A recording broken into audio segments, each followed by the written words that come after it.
नमस्कार। आकाशवाणी जयपुर अजमेर से प्रस्तुत हैं प्रादेशिक समाचार।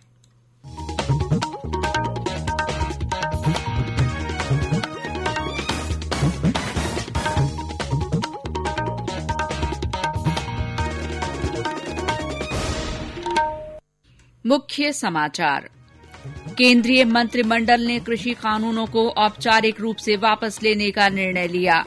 प्रधानमंत्री गरीब कल्याण अन्न योजना की अवधि 4 महीने बढ़ाई। प्रदेश में नवनियुक्त ज्यादातर मंत्रियों ने कार्यभार संभाला। देश में कोविड से स्वस्थ होने की दर 98.33% हुई। राजस्थान लोक सेवा आयोग ने आरएएस मुख्य परीक्षा 2021 का पाठ्यक्रम जारी किया।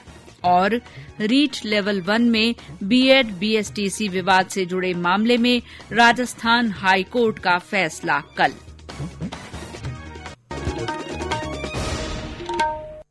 समाचारों के साथ मैं शीला चावला।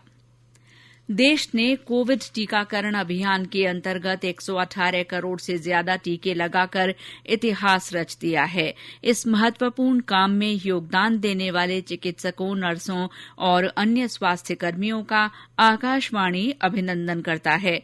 इसके साथ ही हम आपको सतर्क भी करना चाहते हैं कि कोविड संक्रमण अभी खत्म नहीं हुआ है। इसीलिए आप सबसे हमारी अपील है कि जल्दी ही दोनों टीके लगवाएं और अन्य लोगों को भी टीके लगवाने के लिए प्रेरित करें। साथ ही इन 3 आसान उपायों का पालन अवश्य करें। मास्क लगाएं, 2 गज की सुरक्षित दूरी बनाए रखें, हाथ और चेहरा साफ रखें। कोविड से संबंधित किसी भी जानकारी और मार्गदर्शन के लिए राष्ट्रीय हेल्पलाइन नंबर 1075 पर संपर्क करें। और अब समाचार विस्तार से। केंद्रीय मंत्रिमंडल ने तीनों कृषि कानूनों को औपचारिक रूप से वापस लेने का निर्णय किया है। प्रधानमंत्री नरेंद्र मोदी की अध्यक्षता में आज मंत्रिमंडल की बैठक में ये फैसला किया गया। सूचना और प्रसारण मंत्री अनुराग सिंह ठाकुर ने नई दिल्ली में संवाददाता सम्मेलन में बताया कि संसद के आगामी शीतकालीन सत्र में इन तीनों कानूनों को निरस्त कराना सरकार की प्राथमिकता है। माननीय प्रधानमंत्री जी ने गुरुपुरब के अवसर पर देश को संबोधित करते हुए ये घोषणा की थी कि तीनों कृषि कानून वापस लिए जाएंगे और ये तीनों कृषि कानून, जिसमें पहला कृषि उत्पादन व्यापार और वाणिज्य विधेयक 2020 है, दूसरा मूल्य आश्वासन एवं कृषि सेवाओं पर कृषक सशक्तिकरण एवं संरक्षण अनुबंध विधेयक 2020, तीसरा जो है आवश्यक वस्तु संशोधन बिल, इन तीनों को ही वापस लेने की उन्होंने उस समय घोषणा की थी। और उसके बाद आज जब कैबिनेट की बैठक हुई तो उसमें कैबिनेट ने तीनों बिल वापस लेने का जो औपचारिकता है उसको पूरा किया है। कुछ ही दिनों के बाद अगले हफ्ते की शुरुआत में पार्लियामेंट का सत्र आएगा और ये जो तीनों विधेयक लोकसभा राज्यसभा में पूर्व में पास हुए थे, इनको वहां पर बाकी जो प्रक्रिया वापस लेने की वहां पर पूरी कर दी जाएगी। केंद्रीय मंत्रिमंडल ने प्रधानमंत्री गरीब कल्याण अन्न योजना की अवधि को 4 महीने यानी दिसंबर 2021 से मार्च 2022 तक बढ़ाने के प्रस्ताव को मंजूरी दे दी है। इस चरण के अंतर्गत खाद्यान्नों पर अतिरिक्त सब्सिडी के तौर पर 53,344 करोड़ रुपए खर्च होने का अनुमान है। मंत्रिमंडल ने अगले 5 सालों के लिए राष्ट्रीय शिक्षुता प्रशिक्षण योजना को जारी रखने की मंजूरी दे दी है। इसके तहत प्रशिक्षुओं को 3,054 करोड़ रुपए की छात्रवृत्ति देने की स्वीकृति दी गई है। प्रदेश में मंत्रिमंडल पुनर्गठन के बाद आज ज्यादातर मंत्रियों ने अपने मंत्रालयों का कामकाज संभाल लिया। जलदाय और भूजल मंत्री डॉ महेश जोशी ने कार्यभार संभालने के बाद मीडिया से बातचीत में कहा कि जनता को निर्बाध, नियमित और पर्याप्त मात्रा में पीने के साफ पानी की आपूर्ति पर विभाग का पूरा ध्यान रहेगा। ग्रामीण विकास और पंचायती राज मंत्री रमेश मीणा ने आकाशवाणी से बातचीत में कहा कि गांवों में होने वाले कार्यों की गुणवत्ता सुनिश्चित की जाएगी। उन्होंने कहा कि पंचायतों में गुणवत्तापूर्ण कार्यों के लिए योजना बनाई जाएगी। हमारी प्राथमिकता है कि गरीब का विकास कैसे हो, क्योंकि गांवों का विकास ग्रामीण विकास और पंचायत राज के माध्यम से उसका सशक्तिकरण कैसे हो और विकास के जो कार्य हैं वो लोगों को कैसे मिले। हम जनता से फीडबैक लेंगे, ग्राम सभाओं में फीडबैक लेंगे। जो काम गांव वाले चाहते हैं, सरपंच भी चाहता है या सरपंच भी नहीं चाहता लेकिन गांव के लोग चाहते हैं, तो वहां हम विकास कराएंगे और क्वालिटी को मेंटेन करेंगे कि भाई काम में किसी प्रकार की अनियमितता नहीं हो, अच्छा कंक्रीट वर्क हो, उसकी लायबिलिटी हो। उसी प्रकार के काम धरातल पे होंगे तो जनता के वर्षों तक काम आएंगे। इसके बाद श्री मीणा ने विभाग के अधिकारियों के साथ बैठक कर विभिन्न योजनाओं की समीक्षा की। चिकित्सा मंत्री परसादी लाल मीणा ने सचिवालय स्थित अपने कार्यालय में कार्यभार संभाला। बाद में मीडिया से बातचीत में उन्होंने कहा कि सरकार के लिए प्रदेशवासियों का स्वास्थ्य सर्वोच्च प्राथमिकता पर है। आमजन को बेहतर चिकित्सा सुविधा उपलब्ध कराने के पूरे प्रयास किए जाएंगे। श्री मीणा ने कहा कि प्राथमिक स्वास्थ्य केन्द्रों और सामुदायिक स्वास्थ्य केन्द्रों पर ज्यादा से ज्यादा मुफ्त जांच और दवाएं उपलब्ध कराई जाएंगी। पर्यटन मंत्री विश्वेन्द्र सिंह ने पदभार ग्रहण करने के बाद कहा कि प्रदेश को और अधिक टूरिज्म फ्रेंडली बनाया जाएगा। कृषि विपणन राज्य मंत्री मुरारी लाल मीणा ने कार्यभार ग्रहण करने के बाद अधिकारियों की बैठक ली। उन्होंने उपज मंडियों के आधारभूत ढांचे को मजबूत कर काश्तकारों को बेहतर मार्केटिंग प्लेटफॉर्म उपलब्ध कराने और राजस्व बढ़ाने के निर्देश दिए। वन और पर्यावरण मंत्री हेमाराम चौधरी आज कार्यभार ग्रहण करने के बाद आकाशवाणी से बातचीत में उन्होंने कहा कि वे प्रदूषण को रोकने के लिए उद्योग विभाग के साथ मिलकर काम करेंगे। मैं अधिकारियों की बैठक बुलाऊंगा पूरे विभाग में, खास करके वन और पर्यावरण। फॉरेस्ट के जहां तक सवाल है तो फॉरेस्ट हमारे जीवन का महत्वपूर्ण अंग है, जीवन से जुड़ा हुआ ये विभाग है। तो ये बहुत ही महत्वपूर्ण विभाग होने की वजह से फॉरेस्ट को कैसे हम सुरक्षित रख सकें, कैसे हम इसका और विस्तार करें, कि इस पे जो अतिक्रमण होता रहा है उसको कैसे रोकें। तो इस प्रकार जो भी दायित्व मुझे दिया है उसको ठीक से निभाने की मैं पूरी कोशिश करूंगा। परिवहन राज्य मंत्री बृजेंद्र ओला और उद्योग मंत्री शकुंतला रावत ने भी पदभार ग्रहण किया। राज्य मंत्री से कैबिनेट मंत्री के रूप में पदोन्नत हुए भजन लाल जाटव ने सार्वजनिक निर्माण विभाग और ममता भूपेश ने महिला और बाल विकास विभाग में कामकाज संभाला। मीडिया से बातचीत में श्री जाटव ने कहा कि वे सड़कों की स्थिति बेहतर करने का प्रयास करेंगे। खास तौर पर गांवों की सड़कों का विशेष ख्याल रखा जाएगा।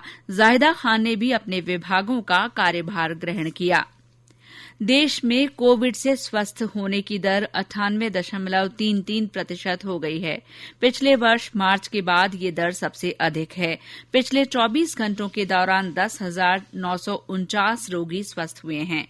कल 9,283 नए मामलों की पुष्टि हुई है। इधर जयपुर जिले में आज कोविड के 3 मामले सामने आए हैं। कोविड संबंधी राष्ट्रीय हेल्पलाइन नंबर हमारी वेबसाइट newsonair.gov.in पर उपलब्ध हैं। ये समाचार आकाशवाणी जयपुर अजमेर से प्रसारित किए जा रहे हैं। समाचारों में आगे बढ़ने से पहले ये संदेश। चलो मिलकर एक शुरुआत करें, चलो एक फैसला आज करें, मास्क नहीं तो टोकेंगे, कोरोना को रोकेंगे, चलो एक इरादा करते हैं, चलो कुछ वादा करते हैं, मास्क नहीं तो टोकेंगे, कोरोना को रोकेंगे। समाचारों में आपका फिर स्वागत है। राजस्थान लोक सेवा आयोग ने आरएएस मुख्य परीक्षा 2021 का पाठ्यक्रम वेबसाइट पर जारी कर दिया है। प्री परीक्षा में सफल अभ्यर्थी इस पाठ्यक्रम के आधार पर मुख्य परीक्षा की तैयारी कर सकेंगे। आयोग ने कहा है कि मुख्य परीक्षा में अभ्यर्थियों के लिए कुल 4 प्रश्न पत्र होंगे। प्रत्येक प्रश्न पत्र 200 अंकों का होगा। मुख्य परीक्षा में अभ्यर्थियों की संख्या आने वाली रिक्तियों की अनुमानित संख्या का लगभग 15 गुना होगी। राजस्थान हाईकोर्ट में शिक्षक भर्ती पात्रता परीक्षा रीट लेवल 1 में बीएड बीएसटीसी विवाद से जुड़े मामले में आज सुनवाई पूरी हो गई। इस पर फैसला कल आएगा। इस विवाद के कारण रीट लेवल 1 का नतीजा अभी तक घोषित नहीं किया जा सका है। हाईकोर्ट ने 26 सितंबर को आयोजित रीट परीक्षा से कुछ दिन पहले लेवल 1 में परीक्षा में बीएड डिग्री धारकों को सशर्त परीक्षा में बैठने की अनुमति दी थी। साथ ही कहा था कि उनका परिणाम याचिका के निपटारे के अधीन रहेगा।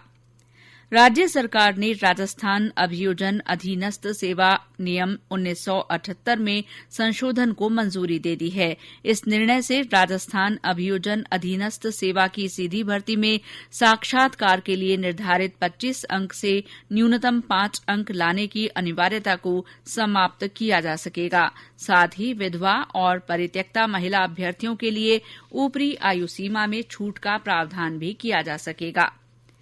राज्यपाल कलराज मिश्र ने कहा है कि स्काउट गाइड संगठन को राष्ट्रपिता महात्मा गांधी के दर्शन और विचारों का प्रसार करने में अपनी महत्वपूर्ण भूमिका निभानी चाहिए। राज्यपाल और राजस्थान राज्य भारत स्काउट तथा गाइड संस्था के मुख्य संरक्षक श्री मिश्र आज राजभवन में संस्था के नए पदाधिकारियों से मुलाकात के बाद उन्हें संबोधित कर रहे थे। उन्होंने कहा कि गांधी जी के विचारों से नई पीढ़ी को जोड़ने की जरूरत है। केंद्रीय सूक्ष्म लघु और मध्यम उद्यम मंत्री नारायण राणे कल प्रदेश के 2 दिन के दौरे पर आ रहे हैं। वे जयपुर में खादी ग्रामोद्योग आयोग के बिक्री केंद्र का निरीक्षण करेंगे और कुमारप्पा राष्ट्रीय हस्तनिर्मित कागज संस्थान सांगानेर का भी दौरा करेंगे। Shri Rane youth icon award 2021 भी प्रदान करेंगे। और अब आजादी का अमृत महोत्सव से जुड़े समाचार। आजादी का अमृत महोत्सव।